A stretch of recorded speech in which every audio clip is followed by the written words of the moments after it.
Thank you, Becky. My name is Jennifer Acevedo, and I will be presenting today along with Todd Wills.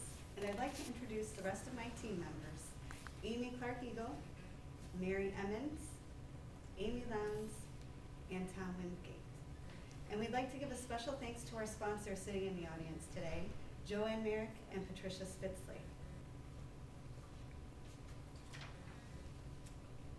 The general charge of our project was to assess the current status of DEQ and DNR partnerships and identify opportunities for increased collaboration.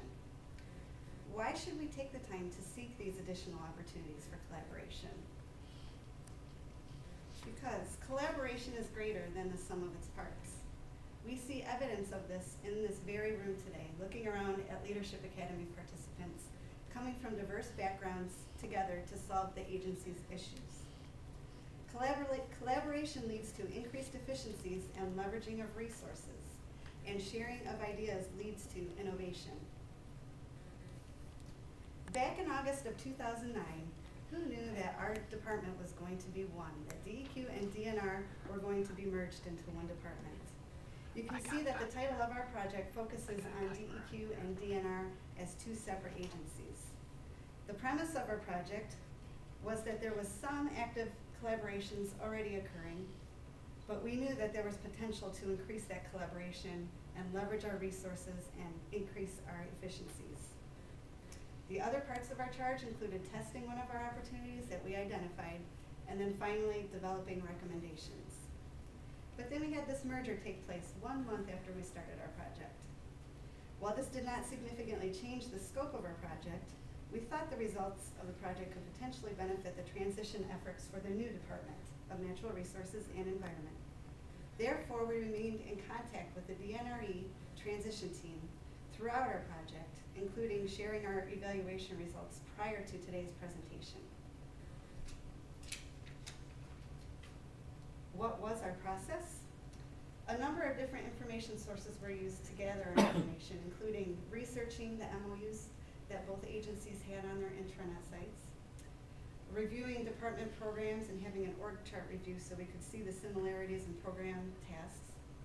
And then by far the most important as far as getting good results and information was the employee surveys we did and our interviews with senior management. 102 individuals participated in our survey and our interviews, representing a diverse spread of 23 sections and divisions in our departments. Respondents were an equal mix of senior managers, past and current Leadership Academy participants, and informal leaders. The respondents also possessed a substantial amount of experience working for state government, as over 80% of the individuals who indicated length of employment has served over 10 years.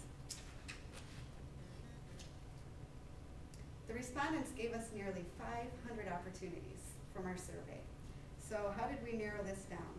We categorized these suggested opportunities into 17 broader categories, and then further analyzed responses using a decision matrix, where we had a set of criteria run across the top and potential opportunities across the side, and we assigned them ranking scores. So the criteria we used included the number of survey responses, the effect we believed it would have on fulfilling our department's mission, urgency with a special focus on this transition year and how could it benefit our transition into our new department, and how well it addressed the primary focus of our project, which included the efficiencies and the leveraging of resources, and whether or not there was existing collaboration occurring. This helped us effectively determine the top 10 priority opportunities for collaboration. To make our top 10 list as exciting to you as it was for us, I will list this priority collaboration opportunities in descending order like David Letterman. Keep in mind that some of these opportunities may have already been initiated or are in the process now because of the transition. Number 10 was legislative issues. Interactions on the legislative processes and initiatives could be changed, especially during review and updates of legislation. Number 9, land and water permitting. Our permits in land and water could benefit from increased collaboration from the Fisheries Division and the Wildlife Division. GIS and other data. Electronic data could be enhanced through improved linkages or merging of GIS and other data sets, or at least be improved through better communication within the GIS community. The Report All Porching Line, the Pollution Emergency Assistance Alerting System, and the Environmental Assistance Call Center are often the first point of contact with the department.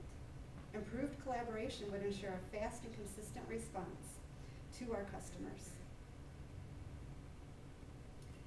The survey responses for this one were limited to information technology, IT development, and IT processes. Most survey responses focused on processes related to acquisition and services for information technology and development of new information technology applications. For example, the new MyHunt that got out there. And then number 6 was the opportunity for improved collaboration on invasive species with a focus on identification, prevention, and control. Back to you, Tessa.